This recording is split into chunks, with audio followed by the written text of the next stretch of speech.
तो इनके सीने पे चढ़ करके, बिहार के नेताओं के सीने पे चढ़ जाना चाहिए बिहार के लोगों को, और अपने मठों, मंदिरों, तीर्थों, ज्योतिर्लिंगों को इनके कब्जे से निकाल बाहर करना चाहिए। और जब भी ये कभी किसी मंदिर में घुसने का प्रयास करे तो जूतों से इनको स्वागत होना चाहिए। हर सब युग में एक युग पुरुष पैदा होता है, जैसे गांधी जी उस समय हुए, अब नरेंद्र मोदी हुए। और युग पुरुष किस लिए कहा? जिन्होंने माओ के आंखों से आंसू चुरा लिया, जिन्होंने आज देश को सड़कों का जाल दिया, जिन्होंने 7 एम्स से 15 एम्स पे लाए, जिन्होंने इस देश को सुरक्षा का एक काम किया, जिन्होंने सुरक्षा पे, जिन्होंने इस देश का नाम पूरे वर्ल्ड में जाके रोशन किया, जिन्होंने आज इस देश को तरक्की और विकास का एक महत्व समझाया, जो देश के लिए काम कर रहे, जो भारत माता को माता कहते हैं, दूसरे की तरह नहीं कि सोनिया को अम्मी का या भारत माता को गाली दे। वो जो बच्चे मजदूर खोद रहे हैं दिन भर 4 किलोमीटर की टनल, उन मजदूरों का जज्बा क्या यहाँ प्रवक्ताओं से कम होगा? सबने अपनी बेहतर कोशिश की है। मैम, जो सोनिया को, जो विपक्ष सोनिया को अपनी माता बना ले, ठीक है, उद्धव से लेके अखिलेश यादव तक ये चाटुकारिता नहीं है तो ये क्या है? कांग्रेस पार्टी में मैं कहता हूँ जो सबसे नीचे स्तर का कार्यकर्ता है, कभी उसको कुछ बनाओ तो ना।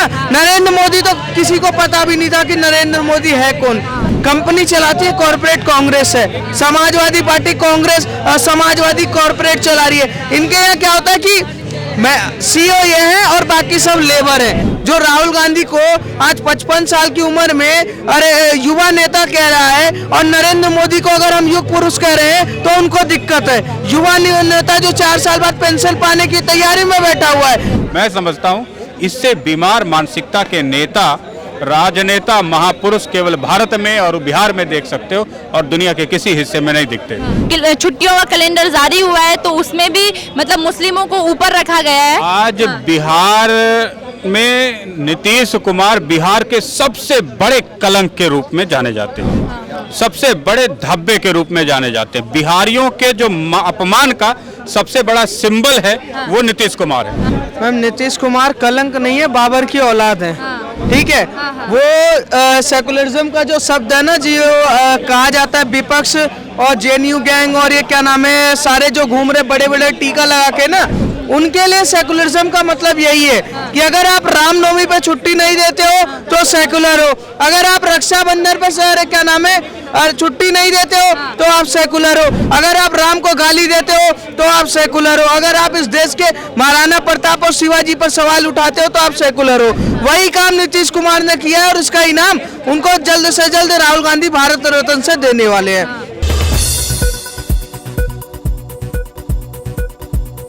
कोशिश हमने की, भरसक सेना क्या कमजोर समझती है आप? सेना के जवानों को ये आप ये पालिका बाजार की गेट पे खड़े जवानों से कमजोर समझती हैं? बुद्धि में, विवेक में, बल में, टेक्निकल नॉलेज में कमजोर समझती है? वो जो बच्चे मजदूर खोद रहे हैं दिन भर 4 किलोमीटर की टनल, उन मजदूरों का जज्बा क्या यहाँ प्रवक्ताओं से कम होगा? सबने अपनी बेहतर कोशिश की है, मजदूरों को जिंदा भी रखा है, टनल को तोड़ भी डाला है, उससे निकालने का पूरा प्रयास किया है। बड़ा जवाब है। अभी सर कह रहे थे कि गांधी जी से कंपैरिजन करना बहुत गलत है। हर सब युग में एक युग पुरुष पैदा होता है, जैसे गांधी जी उस समय हुए, अब नरेंद्र मोदी हुए। और युग पुरुष किस लिए कहा? जिन्होंने माओ के आंखों से आंसू चुरा लिया, जिन्होंने आज देश को सड़कों का जाल दिया, जिन्होंने 7 एम्स से 15 एम्स पे लाए, जिन्होंने इस देश को सुरक्षा का एक काम किया, जिन्होंने सुरक्षा पे, जिन्होंने इस देश का नाम पूरे वर्ल्ड में जाके रोशन किया, जिन्होंने आज इस देश को तरक्की और विकास का एक महत्व समझाया, जो देश के लिए काम कर रहे, जो भारत माता को माता कहते हैं, दूसरे की तरह नहीं कि सोनिया को अम्मी का या भारत माता को गाली दे। तो ऐसे को युग पुरुष कहा जाएगा जो देश के लिए जीना चाहता है। वही काम गांधी जी करते थे और वही काम हमारे नरेंद्र मोदी कह रहे हैं। लेकिन अब इसमें सियासत तो छिड़ गई है ऐसी कि विपक्ष वाले या लेफ्ट मीडिया वाले कह रहे कि कैसे कह दिया, चाटुकारिता की भी हद होती है और उपराष्ट्रपति जी ने वो अपने पद को शर्मसार किया, इतना तक कह रहे हैं। मैम, जो सोनिया को, जो विपक्ष सोनिया को अपनी माता बना ले, ठीक है, उद्धव से लेके अखिलेश यादव तक ये चाटुकारिता नहीं है तो ये क्या है? कांग्रेस पार्टी में मैं कहता हूँ जो सबसे नीचे स्तर का कार्यकर्ता है, कभी उसको कुछ बनाओ तो ना। नरेंद्र मोदी तो किसी को पता भी नहीं था कि नरेंद्र मोदी है कौन। आ गए ना भाजपा में, आशीष उसमें प्रधानमंत्री बन गए। तो चाटुकारिता वहाँ होती है जहाँ आप जैसे कॉर्पोरेट पार्टियां चला रही, कांग्रेस कंपनी चलाती है, कॉर्पोरेट कांग्रेस है, समाजवादी पार्टी कांग्रेस समाजवादी कॉर्पोरेट चला रही है। इनके यहाँ क्या होता है कि मैं सीईओ ये है और बाकी सब लेबर है। यहाँ पर क्या है, भाजपा में क्या है कि सारे कार्यकर्ता है, सारे देश प्रेमी है, और कोई कब कहाँ पहुँच जाए, किस लेवल पे पहुँच जाए, किसी को नहीं पता। रामनाथ कोविंद, उनको नहीं पता था कि वो कभी राष्ट्रपति भी बन सकते हैं। और क्या नाम है, द्रौपदी मुर्मू जी, उनको क्या पता था कि वो राष्ट्रपति बन सकती हैं? या क्या नाम है, नरेंद्र मोदी को पता था कि वो प्रधानमंत्री बन सकते हैं? या अटल बिहारी वाजपेयी जानते थे कि कभी मैं प्रधानमंत्री बनूंगा? ये चाटुकारिता नहीं है, ये मेहनत है, ये राष्ट्र प्रेम है जो कि वो करके दिखाए। पर जो राहुल गांधी को आज 55 साल की उम्र में अरे युवा नेता कह रहा है, और नरेंद्र मोदी को अगर हम युग पुरुष कह रहे हैं तो उनको दिक्कत है। युवा नेता जो 4 साल बाद पेंशन पाने की तैयारी में बैठा हुआ है, ठीक है, 4 साल बाद पेंशन पाना चाह रहा है, और जो देश का क्या नाम है यशस्वी प्रधानमंत्री जो भारत को माता मानता है, अगर उसको युग पुरुष बोल दिया तो चाटुकारिता हो गया। तो ऐसी चाटुकारिता हम करते रहेंगे और बहुत दिक्कत नहीं है, हम करेंगे। लेकिन जब पनौती शब्द ट्रेंड किया था तब विपक्ष बड़ा हल्ला कर रहा था कि पनौती है, पनौती है, पनौती है। जश्न ऐसे ही जैसे मना रहे थे जैसे हमास ने इजराइल पर हमला कर दिया हो। तो ऐसी बात नहीं है कि पनौती बोलिए, जो मर्जी बोल लीजिए, वो तो एग्जैक्ट जनता आकलन करेगी ना कि तुम किस पानी में हो और जिसको तुमने बोला वो किस पानी में, तुम्हारी हैसियत क्या है, वो जनता तय कर देगी इसी इलेक्शनों में, और फिर पता लग जाएगा कि कौन पनौती है और कौन चोरों का सरदार।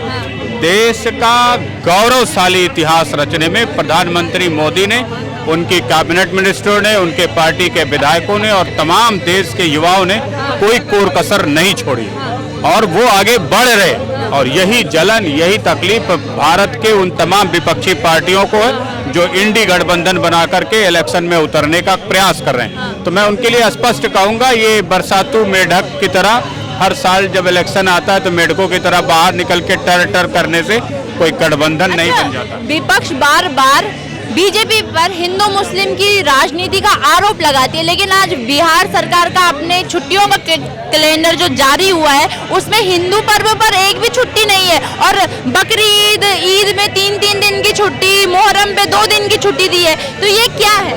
ये मानसिक दिवालियापन है। बेगानी की शादी में अब्दुल्ला दीवाना, मुसलमानों की 57 कंट्री, अंग्रेजों की 100 से ज्यादा कंट्रीज हैं। वो अपने क्रिश्चियनिटी और इस्लामिक रिलीजन को बेहतर प्रोटेक्ट कर रहे हैं, सेलिब्रेट कर रहे हैं। तुम्हारा देश दुनिया में इकलौता देश है जो हिंदू, जैनों का, बुद्धों का, सिखों का, आर्यों का देश है। यहाँ की अपनी संस्कृति है, अपनी मानवता है, अपने संस्कार है, उसकी समृद्धि, सुरक्षा और विकास का कोई जिम्मा बिहार के किसी मंत्री, मुख्यमंत्री, विधायक, सांसद पर नहीं है। तुम ऐसे नालायक हो जो दूसरे के बेटों और बेटियों को अपना तो कहते हो, लेकिन अपने बेटे बेटियों को संभालने की हैसियत नहीं तुम्हारी। तो ये नेता एक नंबर के दरिद्र मानसिकता के राजनेता हैं जिन्होंने ऐसा कर्म करने का प्रयास किया। छुट्टियां समझा, ये भारत भूमि है भाई, यहाँ दुनिया आती है सनातन धर्म को सेलिब्रेट करने के लिए। उसकी ना तो छुट्टी तुम देना चाहते हो, ना उसको सेलिब्रेट करना चाहते हो। सब भारत के 4 लाख मठों मंदिरों पर सरकारी नियंत्रण भी कर लेते हो। एक बौद्ध धर्म है, एक उसो का मंदिर बिहार में, उस पर भी सरकारी नियंत्रण कर ले। अब सरकारी नियंत्रण तुम्हारे अब्बा डब्बा कर रहे हैं, तो भैया उसके डेवलपमेंट पे, उसके विकास पे, उसके सेलिब्रेशन पे खर्च कौन करेगा, उस पर काम कौन करेगा? तो ये मैं समझता हूँ इससे बीमार मानसिकता के नेता, राजनेता, महापुरुष केवल भारत में और बिहार में देख सकते हो, और दुनिया के किसी हिस्से में नहीं दिखते। लेकिन बिहार अब कुछ ना कुछ वजह से चर्चाओं में रहता है। नीतीश बाबू हर बार चर्चाओं में रहते हैं, चाहे वो अब जातिगत जनगणना बिहार में हो, महिलाओं के ऊपर कुछ बयानबाजी करनी हो, और अब आज तो देख ही लिया है कि जिस प्रकार से छुट्टियों का कैलेंडर जारी हुआ है तो उसमें भी मतलब मुस्लिमों को ऊपर रखा गया है। आज बिहार में नीतीश कुमार बिहार के सबसे बड़े कलंक के रूप में जाने जाते हैं, सबसे बड़े धब्बे के रूप में जाने जाते हैं। बिहारियों के जो अपमान का सबसे बड़ा सिंबल है वो नीतीश कुमार है। और बिहारियों से मैं कहूंगा नीतीश कुमार को धुल करके ऐसे साफ करो कि बिहार के नक्शे से, मिट्टी से, कहीं गली कुछ कूचे से वो एकदम समाप्त हो जाने चाहिए नीतीश कुमार। दोबारा कोई नीतीश कुमार बिहार में पैदा नहीं होना चाहिए।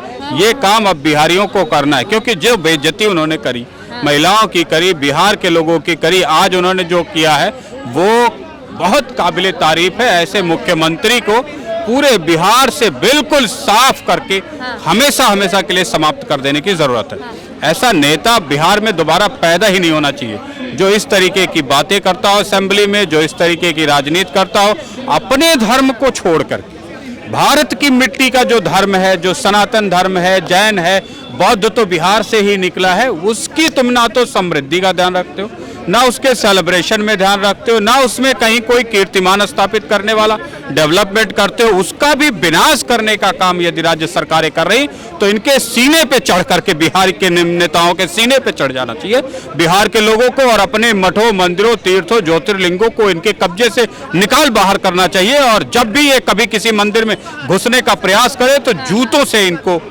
स्वागत होना चाहिए।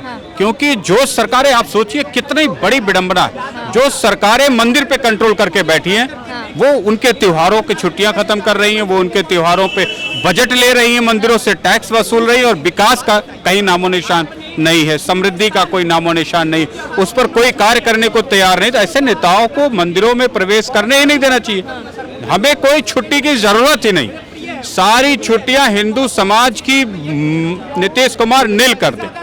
We will not celebrate the festival. हम अपने तरीके से इस फेस्टिवल सेलिब्रेट करेंगे, छुट्टियां मनाएंगे। जब हमारा त्योहार होगा, मर्जी होगा तो ऑफिस जाएंगे, नहीं मर्जी होगी तो किसी के बाप में दम नहीं जो हमें कह दे कि हम ऑफिस जाके ड्यूटी करें।